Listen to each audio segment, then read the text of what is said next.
This is going to solve all of my memory issues in my life because up until now, I've been using a less than optimal solution. I've got Apple memory, I've got Google Photos memory.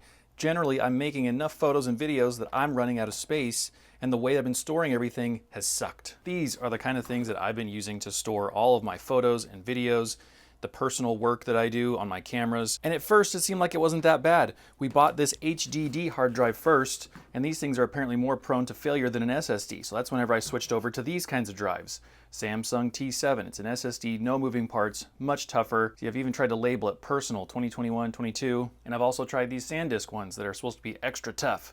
It's an extreme drive. The first problem with these is initially whenever you buy them, you probably don't buy enough. If you're gonna actually make a good amount of photos and videos in your life, something like this, 500 gigabytes, sounds like a lot. Sounds like more than you would need because maybe you only have 100 gigabytes of stuff worth to store. So you buy something like this and then before long, it's filled up. Then you buy one of these, a 1 terabyte Samsung drive. That seems like it's gonna solve all your problems.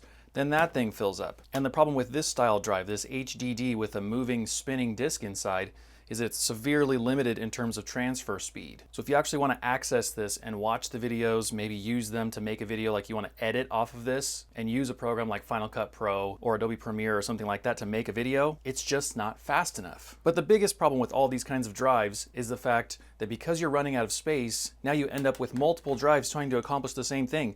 All of these are personal backup drives. So if I want to go and try and find a video of our kids playing when they were 6 months old, which one do I go look at? They're not easy to label. That's why I have this little yellow Velcro strap on here to try and remind me of which one this is, because I have another 2 of these drives that look just like this. You can't really mark them up with a marker. Markers don't really stay on there. It kind of rubs off after time. And I've even tried to color code these and go, okay, so the gray one must be the personal drive, and the other one over there that's red must be my drive that I use for B-roll for YouTube videos. But even that doesn't work. So these kinds of drives give us severe storage and organizational limitations, and that's why I'm moving to this big box. The biggest difference you'll be able to see from something that's this size versus something that's this size is its portability. The part of the allure of a drive like this is that it is portable. That's why I have some Velcro on the back here. I've also got Velcro on the back of my laptop, which means I can stick this on the back and edit or use this drive directly there on the computer, hence the USB-C cable. And all that's fine and good, but now I've got 3 different drives like this plugged into the laptop at all times. It's ridiculous. So what I'm gonna trade is portability for functionality. Let's open this thing up and see what we're dealing with. This is not sponsored in any way. This is a Sabrent 5-bay USB-C docking station. And long story short, think of this little box here as a way to plug in multiples of these and access them all through one cable. That's really all it is. It's like a power strip for your SSDs. So we've got the required cables that it comes with. I appreciate that. Power adapter for the USA. Ready to go? Don't need this. One thing that people commented on Amazon that they didn't like about it is that it does require external power, but that's largely because it's got a built-in fan. So whenever these drives are working hard, whether it's an SSD like this one, or whether it's an HDD that's got a moving disk drive inside like this one, it gets hot. It generates some legitimate heat. And so the reality is you want a fan of some kind. And because this isn't portable anyway, it makes sense to just leave it up on a desk or on a shelf somewhere, have it plugged in, and make sure it's cool at all times. Data transfer cable feels nice and beefy. Yeah, nice. And now the main event. Yeah, giant sausage of a drive. Yeah.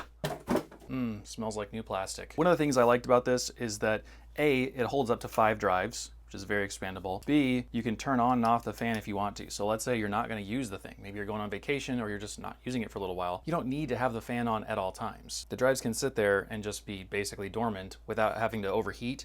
And so this way you've got the option of turning that on or off whenever you actually need it. Very simple interface. Power goes in there, data goes in there, done. How do we open this thing? Well, just like that. Oh, it's got like a little magnetic connector there, a fan right here at the top, and that's gonna blow out the top. I like that.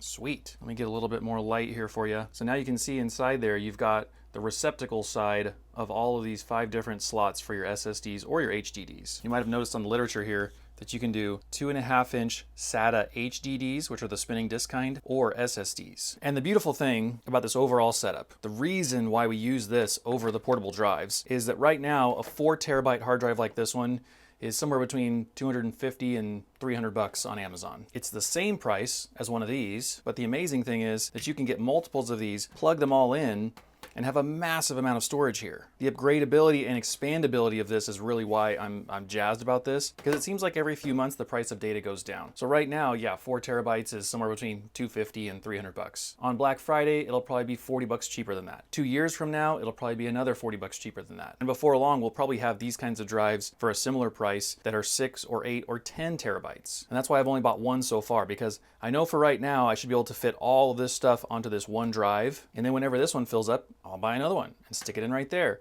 and I'll have easy access to every single drive all through one cable on my laptop. This isn't the kind of stuff that I need to have with me at all times. If it is, frankly, I can back it up onto an online server, or if I have to, I can put it on a little drive like this. But this way, I'm consolidating all this junk into one spot. And if you're a massive nerd and you're well aware of this kind of storage solution and the fact that something like a RAID exists, this is not a RAID. A RAID is something that can kind of automatically back up multiple copies of your same files or your same photos across several drives for you, so that you know, okay, if one of them fails, I've got another one that's already backed up. And it's sort of smart enough to do that for you. My personal problem with RAIDs is that they're really expensive. This whole setup all in with the 4 terabyte drive with the enclosure that can accept more was just over $500 shipped. You are not going to get into a RAID for that kind of money. Now, this is a dumber solution than a RAID. It's up to me to know if I want to copy multiple versions over or back something up or whatever. It's not doing any of that work for me.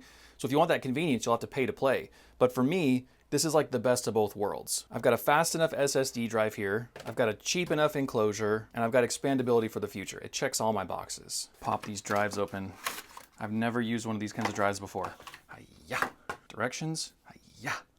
Wow, it's so much thinner than I thought it would be. I mean, it's like 3 credit cards or something. Extremely thin. Wild. And that's just going to slot right down in there like this. Cover goes back over top of it. I haven't set it up yet, so I'm obviously not going to do it. There you go. This is an awkwardly messy desk setup, so don't let that dissuade you from this product in general. But the drive is in there. It's plugged into the first slot, and it's going to basically sit up there on the desk away from the desk I'm actually using here as my, normal working desk. Excuse the wire management, but you can see that it shows up pretty simply here on my drive, just like normal. I've got one little SSD plugged in here, this red one you can see, then another one, and then finally this Samsung is the one back there. And so it shows up the same as the others. And for some reason I was concerned potentially about the speed, but it's just as fast as the other ones are. So I could even edit videos off of this. And I basically spent the morning emptying out old drives like this red one and putting as much as possible into here, because then it's going to free up these drives to use as working drives, or my wife can plug her phone into them and back up her photos or whatever we need to do.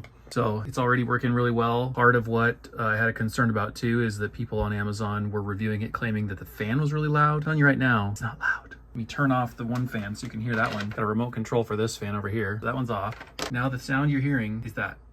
At first I wasn't even sure it was on. It's so quiet. I mean, it is unobtrusively quiet. It's a consistent sound so far. Sorry, I was just shutting a drawer. That's not a consistent sound, but this thing definitely is. Very quiet, very nice. So far, I am loving it. If you want to check out any of these solutions for yourself, I've got links in the description so you can go directly to them, find what you need, and get your storage solution handled. I realize for some people this might work. If you produce very little in terms of data in your life, maybe something like this would work.